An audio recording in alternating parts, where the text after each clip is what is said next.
यीशु मसीह ने अपने प्राणों को क्रूस पर दे दिया और प्रभु की मृत्यु हो गई।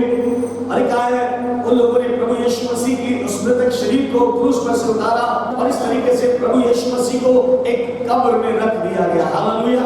एक बड़ा पत्थर रख दिया गया और उस बड़े पत्थर से उस कब्र को बंद कर दिया गया। प्रभु यीशु मसीह का मृतक शरीर उस कब्र के अंदर है।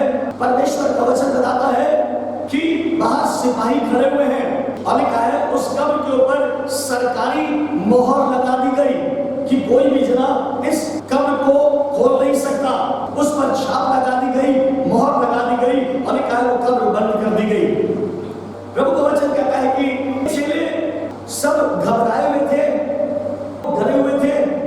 खासतौर से वो जो प्रभु यीशु मसीह के पीछे चला करते थे, जो प्रभु के संग रहते थे, जो प्रभु के मानने वाले लोग थे, वे सब डरे और घबराए हुए थे। चेले एक कमरे में बंद हैं और इन चेलों की स्थिति आप देखिए इस समय। मैं चाहता हूं पढ़िएगा मरकुस 16 और उसकी 10 आयत। उसने जाकर यीशु के साथियों को लिखा है जब मरियम मगदलीनी की बात हो रही है, लिखा है जब मरियम मगदलीनी उसने जाकर यीशु के साथियों को जब वो जीसस के चेलों के पास अर्थात अपने साथियों के पास गई जो शोक में डूबे हुए थे, लिखा है वो शोक में डूबे और रो रहे थे। बस वो लोग शोक में डूबे और रो रहे थे। आज मैं आपको एक बात सिखाना चाहता हूं कि जीसस आज उनके बीच में नहीं है। आज सारे यरूशलेम में सन्नाटा छाया हुआ है।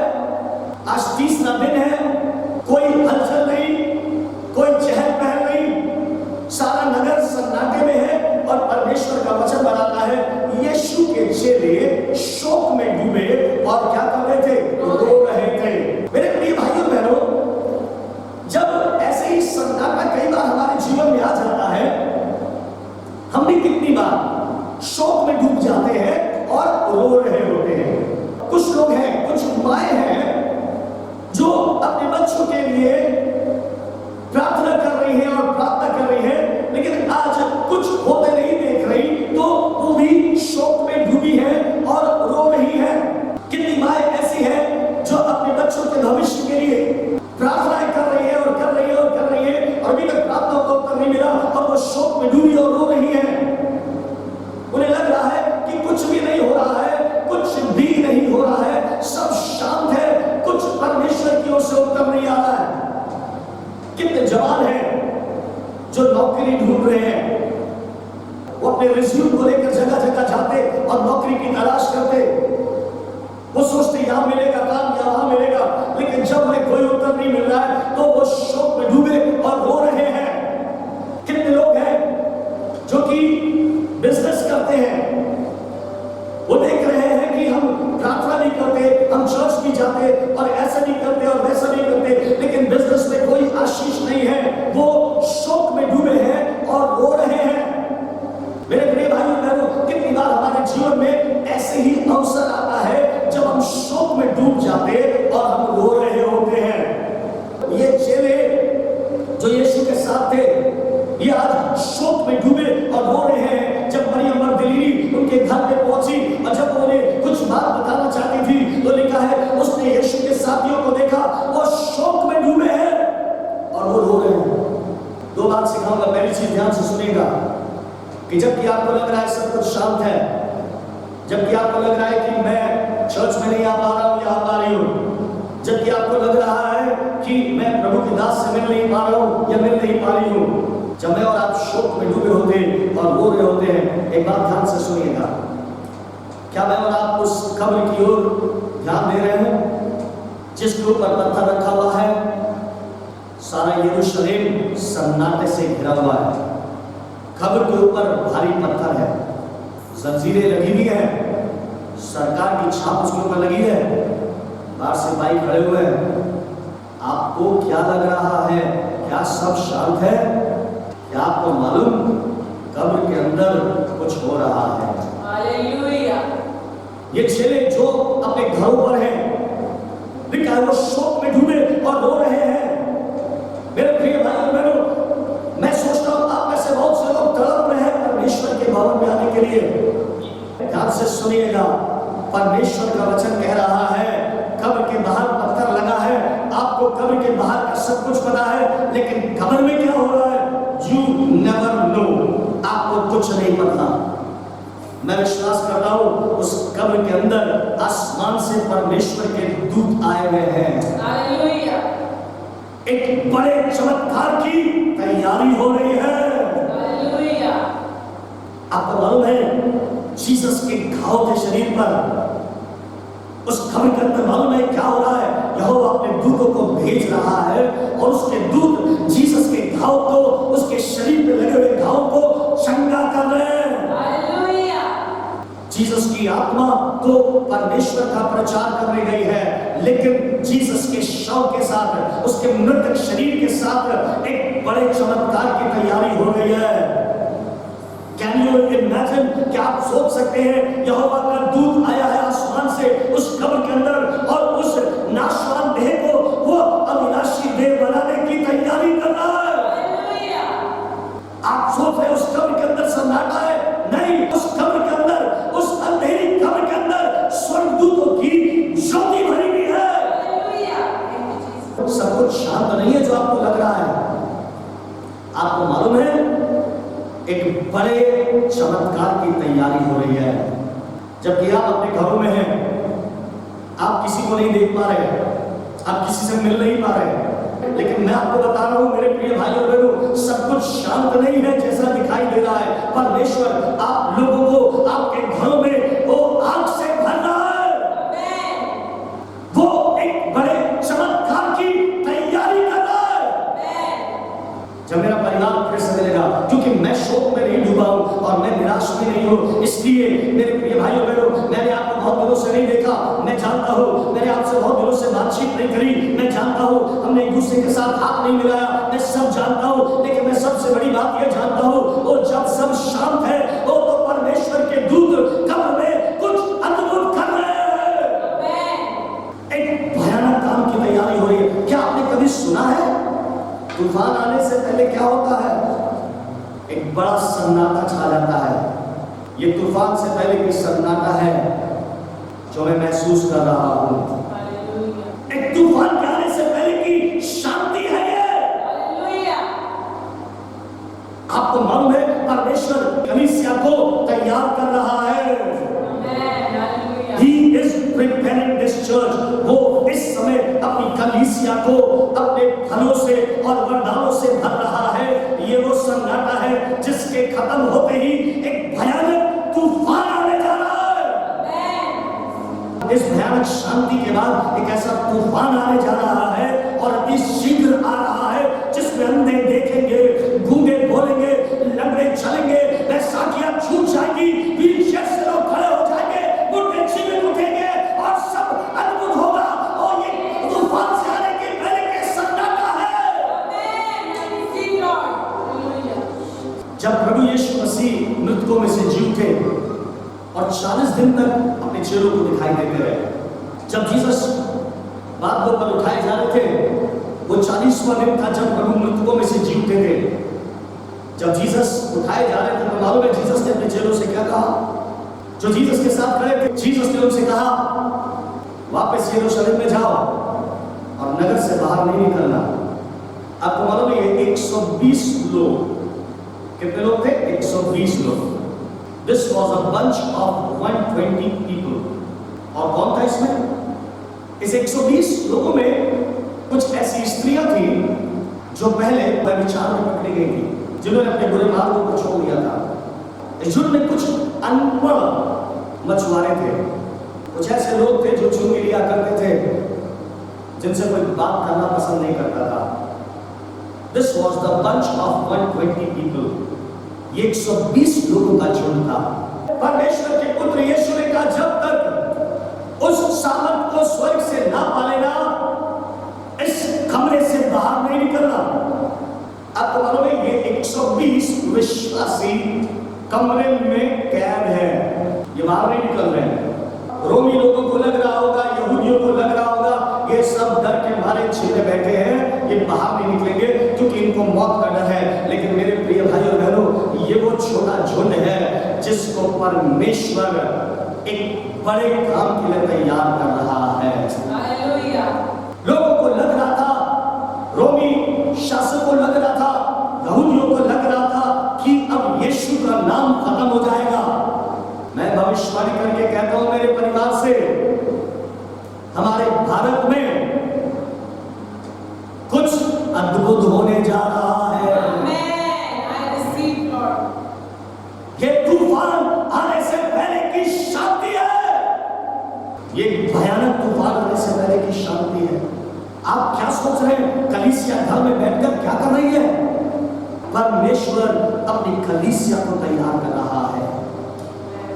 बाइबल में लिखा है, वे बैठे प्रार्थना कर रहे थे, 120 लोग बाहर सड़कों पर। अब कोई यीशु का नाम नहीं ले रहा, बाहर कोई यीशु के विषय में गवाही नहीं दे रहा।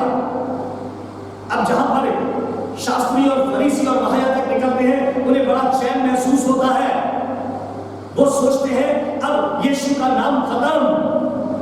आपको मालूम है, परमेश्वर का वचन बताता है, ये 120 लोगों का झुंड प्रार्थना कर रहा है, प्रार्थना कर रहा है, प्रार्थना कर रहा है।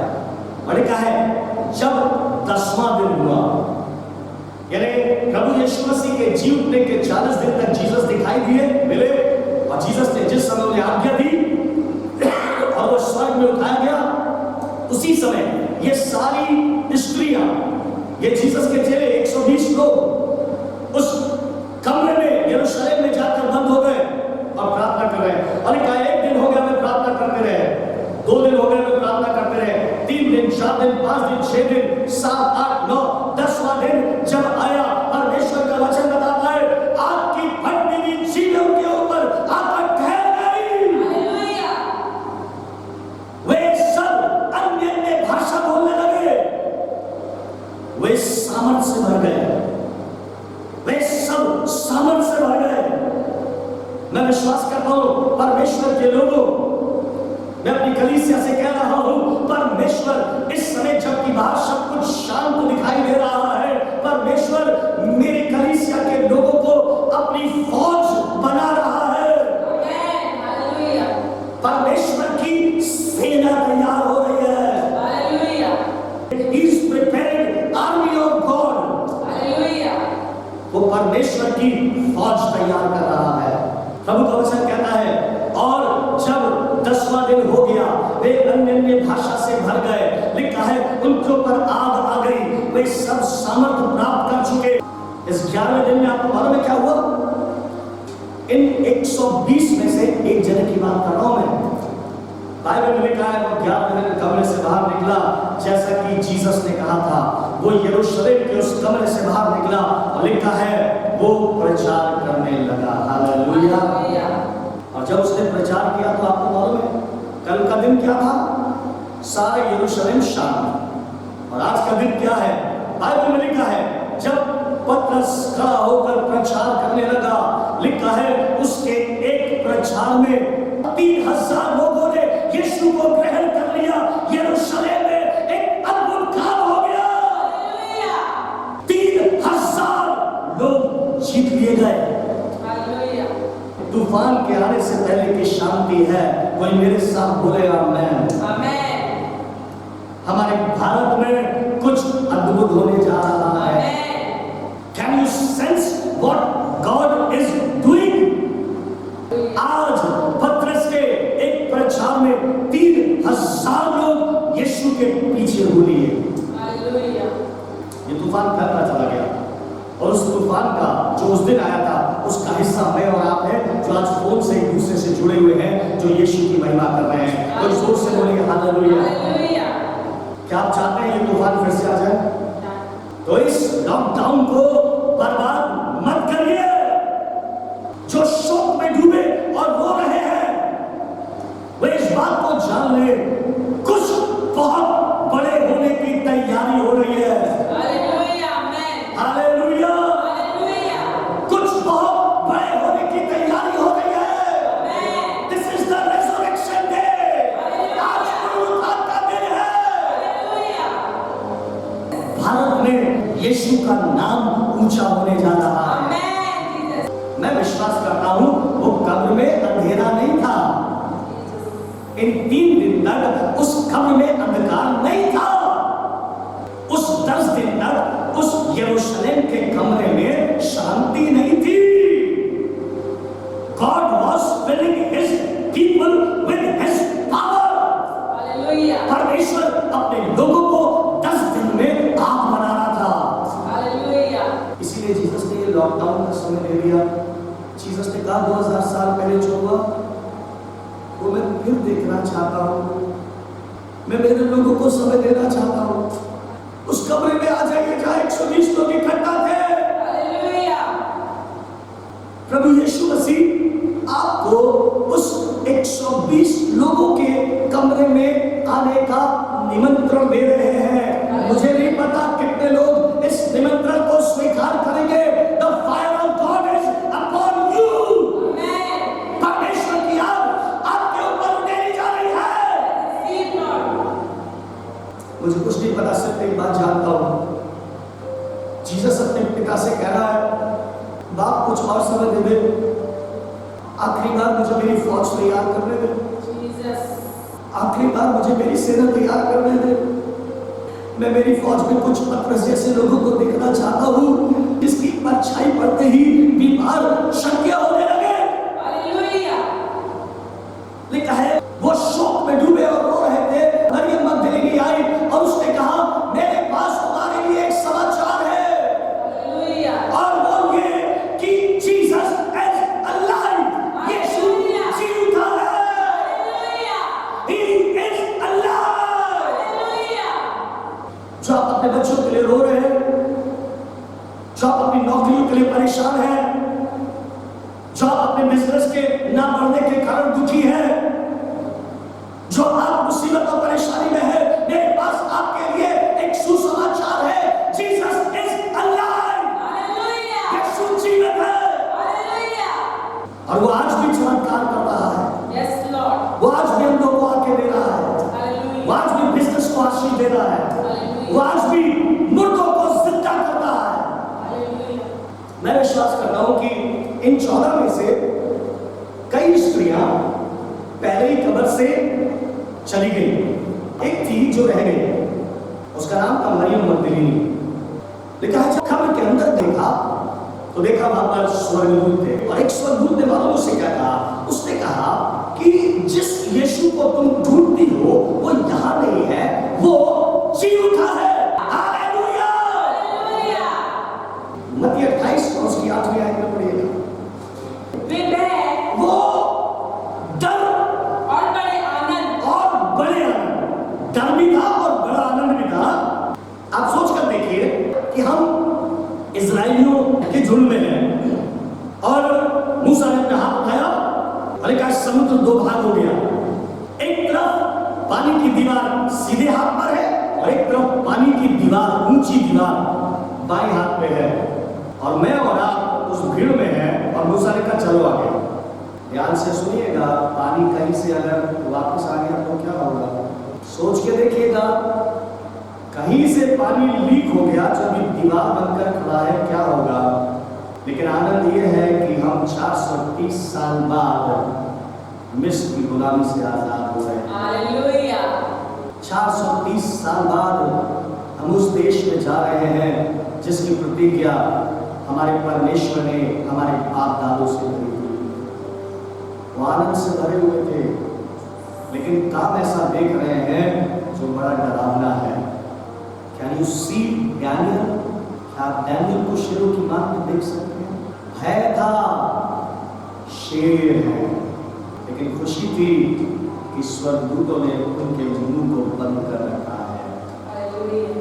ये स्त्रियां भयभीत थी। वो मरा हुआ जन जिंदा हो गया।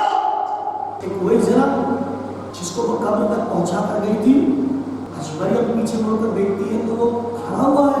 Hallelujah. वो डर गई, लेकिन आनंद से भर गई कि मेरा यीशु जिंदा है। चर्च ऑफ गॉड, परमेश्वर की कलीसिया, मैं आपको एक बात बताना चाहता हूँ। परमेश्वर इस लॉकडाउन के खत्म होते ही एक ऐसा तूफान भेजने जा रहा है, एक ऐसा तूफान भेजने जा रहा है और जिसमें सब लोग डरेंगे, लेकिन हम कलीसिया उसका आनंद उठाएंगे।